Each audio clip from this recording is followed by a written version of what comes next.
अरे नहीं बहू, उठ जाओ। दरवाज़ा ज़ोर ज़ोर से खटखटाया गया। शादी की अगली सुबह जाह्नवी ने अपने कपड़ों को ठीक किया, सिर पर पल्लू लिया और दरवाज़ा खोला। लाओ, दहेज के कपड़ों का सूटकेस बाहर दे दो। ऐसा बोल वो सूटकेस बाहर खींच लिया गया। सुबह 4 बजे तो ससुराल पहुंची थी। 3 घंटे भी आराम करने को नहीं मिला। ऐसे ऐसे कौन दरवाज़ा पीटता है? दहेज के सूटकेस कहाँ भागे जा रहे हैं? मन में अनगिनत सवालों को लिए जाह्नवी नहाने चली गई। ननद का सूट का डिज़ाइन तो बहुत पुराने फैशन का है। सास की साड़ी के साथ सुहाग की चीज़ें नहीं डाली गईं। देवरों के कपड़ों के साथ बनियान नहीं डाली। बुआ सास नाक मुँह बना सारे पैकेट इधर उधर कर रहीं।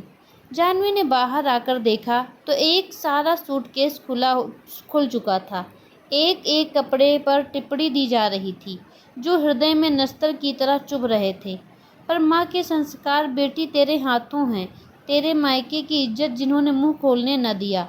दहेज बनाने में एक बेटी के पिता के खून पसीने के साथ जाने कितने अरमान जुड़े होते हैं।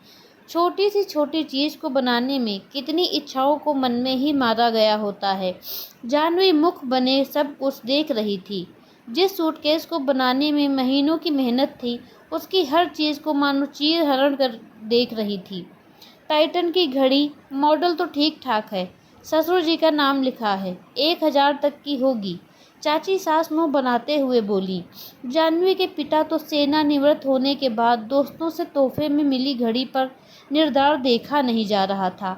उसे आंखों के आगे ओह पल घूम रहे थे। अरे कौशल्या, यह घड़ी की पैकिंग मत खोलो, गुड़िया के ससुर को देंगे।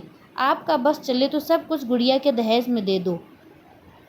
तुम्हारे दोस्तों का तोहफा है, वह पूछेंगे तो क्या कहोगे? कोई कुछ नहीं कहेगा, सब समझते हैं।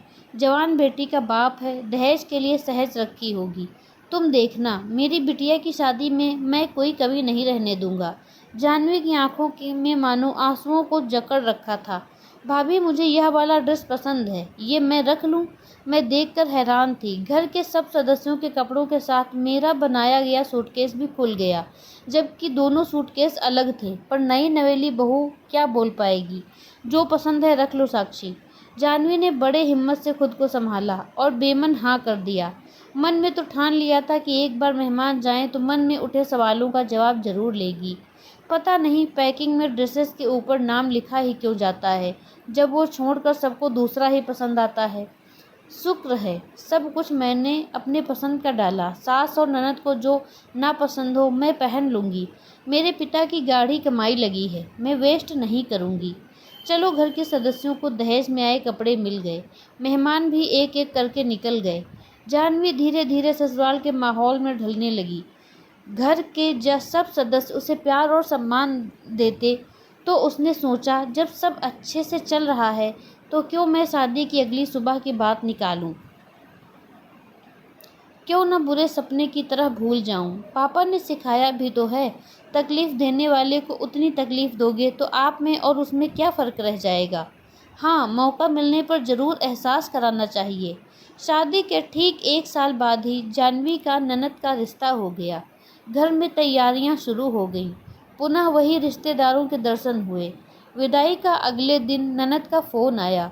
घर के सब सदस्य, चाची बुआ लैंडलाइन के पास जमा हो गए। सब ननद के मुंह से सुनने के आतुर थे कि वो खुश हैं, शादी या दहेज में कोई कमी तो नहीं रह गई। जाह्नवी फ़ोन उठाया और स्पीकर पर कर दिया। साक्षी, हेलो। हाँ भाभी, कैसी हो? और सब लोग कैसे हैं? मेरी चिंता मत करना, यहाँ सब बहुत अच्छे हैं। सबके चेहरे पर एक सुकून की मुस्कुराहट आ गई। जाह्नवी, दहेज वाले वो ड्रेसेस सबको पसंद आए? कोई कमी रह गई हो तो बताना, पग फेरे पर ले जाना। साक्षी, हाँ भाभी, दहेज में आए कपड़ों को लेकर थोड़ी बातें सुननी पड़ी। कोई नहीं सोचता नई बहू के मन में क्या बीतेगी। जाह्नवी सबके चेहरे देखते हुए, हाँ ये तो बुरा है, बुरा तो लगता है। कोई नहीं सोचता कि कल की आई बहू उसके मन पर क्या बीतेगी। चाची सास, बुआ सास के चेहरों के रंग उड़ गए। बहू के मन को कितनी ठेस पहुंचाई, आज समझ आया होगा। सब इधर उधर देखते हुए किनारे हो गए। जाह्नवी को फ़ोन रखते हुए एक अजीब सी राहत महसूस हो रही थी, जैसे सीने से एक बोझ उतर गया हो। माता पिता का खोया सम्मान मिल गया हो। बिना किसी को तकलीफ पहुंचाए उसने सबको गलती का एहसास करा दिया।